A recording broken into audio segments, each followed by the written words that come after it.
dari berharapnya hati itu kepada Allah. Allahumma aftah lana hikmataka ya Allah.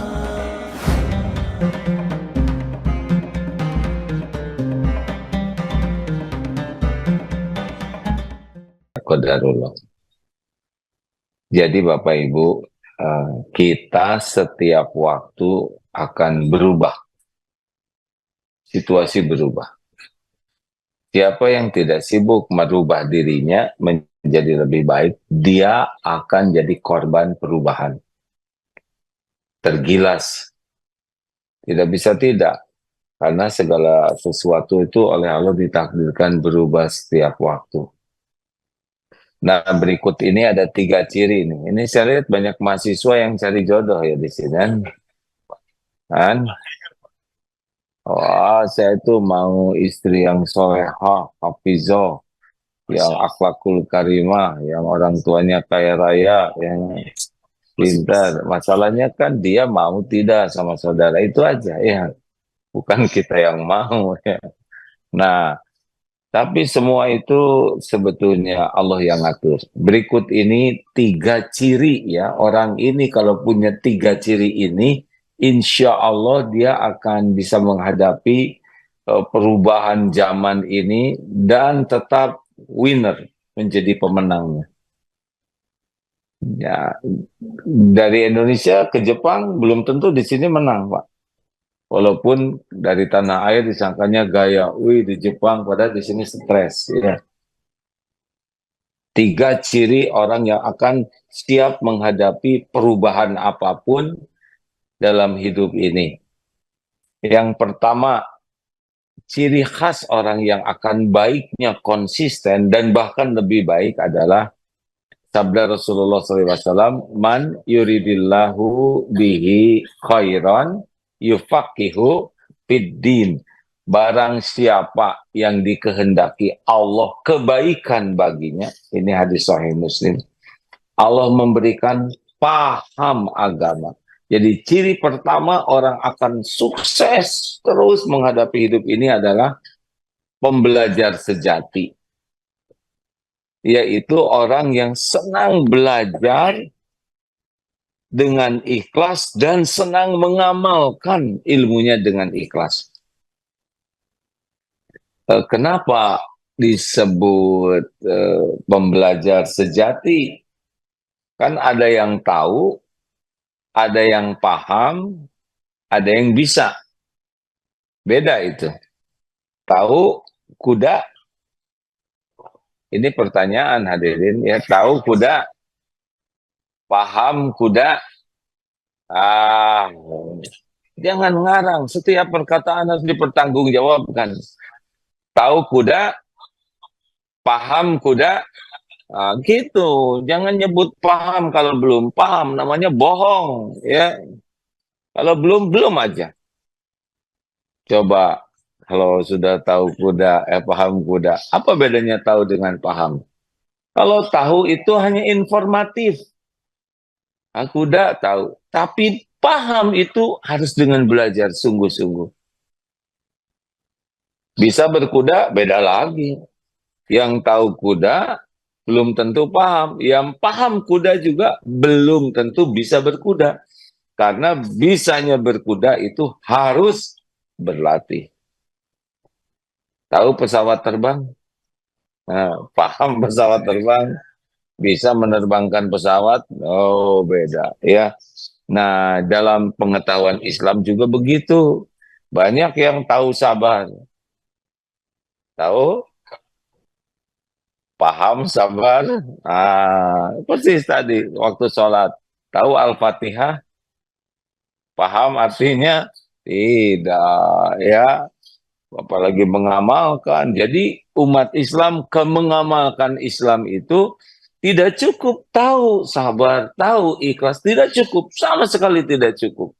Tapi harus paham. Dan paham ini hanya bisa kalau dia belajar dengan niat ikhlas dan sesudah itu berusaha mengamalkannya. Tahukah apa yang paling prioritas dalam hidup ini apa? Yang paling penting, urgent dalam hidup ini apa kira-kira? Halo, Bang. Bagaimana? Apa yang paling penting dalam hidup ini nggak ada tandingannya? Benar, meningkatkan iman. Ya, bukan meningkatkan penghasilan, meningkatkan iman. Bukan meningkatkan aset, meningkatkan iman. Karena al-mu'minul qawi khairun wa ahabbu ilallah minal mu'mini dhaif wa fi kulli khairun. Mukmin yang kuat lebih baik dan lebih dicintai Allah daripada mukmin yang lemah, dan pada keduanya ada kebaikan. Jadi makin kuat iman, baik dalam segala hal, dan makin dicintai Allah. Walaupun yang lemah iman juga sudah ada kebaikan. Jadi kalau ke Jepang penghasilan bertambah, tapi iman melemah, sukses tidak? Enggak sukses, pasti stres. Bahagia waktu pertemuan yang lalu kuncinya apa? Iman dan amal soleh. Jadi kalau kurang bahagia artinya apa? Tolong dijawab hadirin mumpung gampang pertanyaannya ya. Kalau kurang bahagia artinya apa?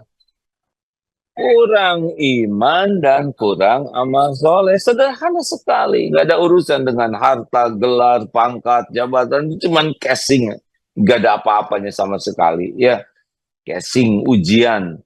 Jadi jangan bangga punya gelar tinggi kalau iman lemah. Apa artinya? Gak ada apa-apanya. Karena yang membuat seseorang bernilai dan bahagia itu tingkat keimanan. Dan pupuk iman adalah ilmu yang diamalkan. Makanya maaf Bapak Ibu, kalaupun pergi ke luar negeri manapun, kalau tidak sibuk belajar agama dengan sungguh-sungguh dan ikhlas, kenapa sih nyebut ikhlas terus dari tadi?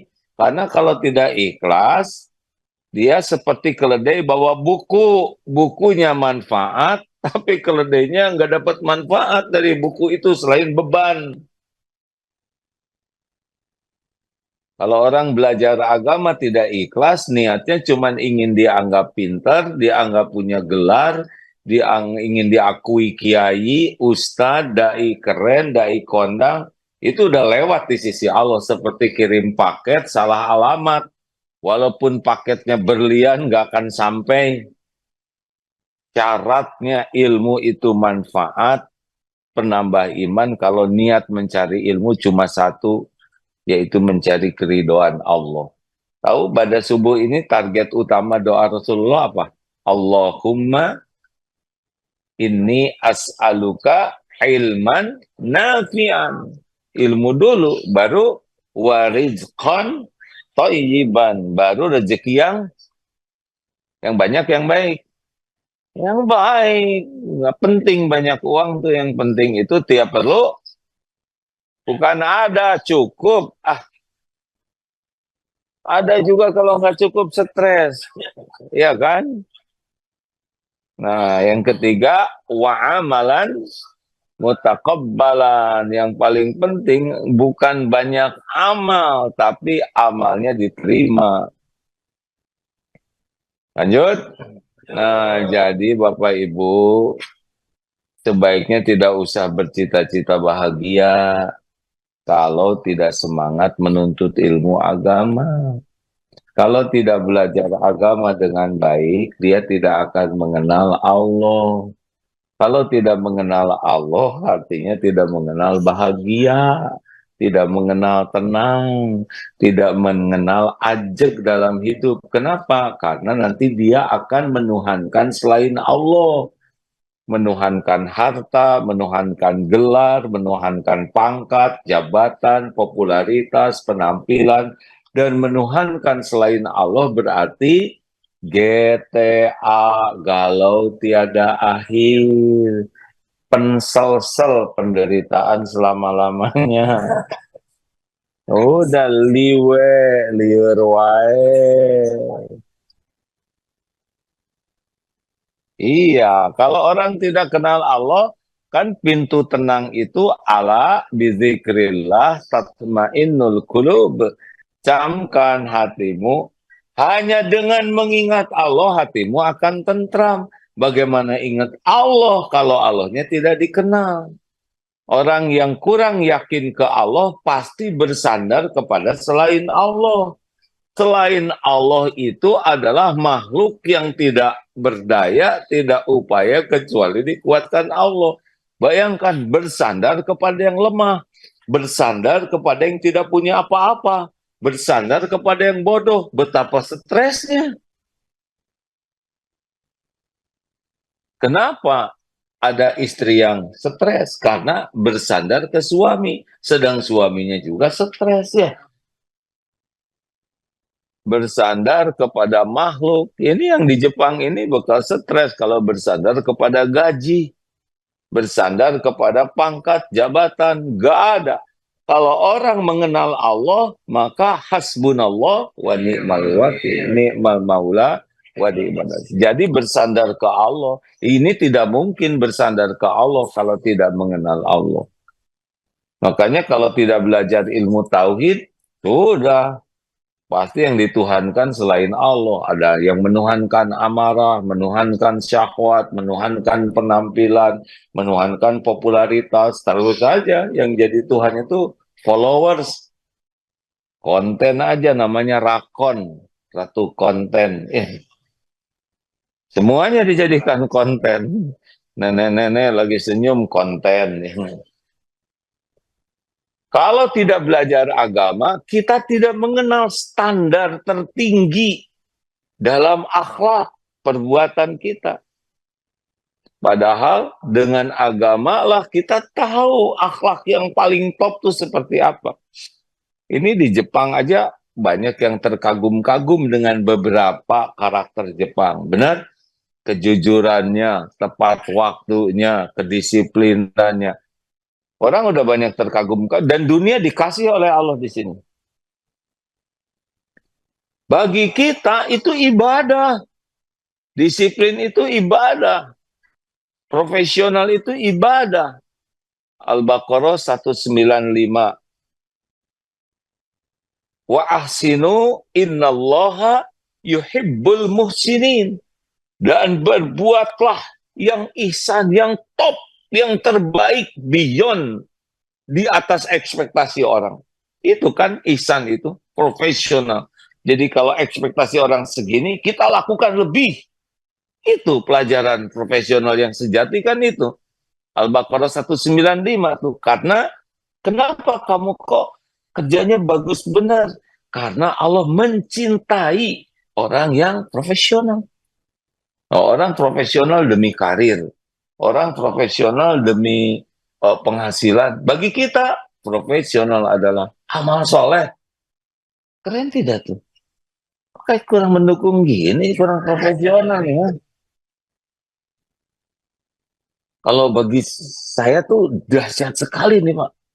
Kita profesional sebagai ibadah. Bayangkan, profesional karena diukur duit. Duit itu apa? Cuman uang. Ya kan kertas, benar? Bahkan sekarang nggak kelihatan lagi kertasnya ya. Jadi luar biasa. Seperti lelaki nih, suami berbuat baik ke istri. Kenapa? Sebaik-baik lelaki adalah yang paling baik ke istrinya. Karena itu amal soleh kita. Istri melakukan yang terbaik kepada suami, bukan supaya suami tidak berpaling ke lain hati. Kenapa? Karena itu amal soleh kita. Anak berbakti kepada orang tua. Karena apa? Karena orang tua berjasa? Bukan. Anak berbakti kepada orang tua karena amal soleh, perintah Allah. Kalau anak berbakti ke orang tua dan orang tuanya kurang baik, dia tidak berbakti nanti. Pada orang tua yang belum Islam saja, kita harus berbuat baik. Kenapa? Amal soleh. Dan itu tidak mungkin tanpa ilmu.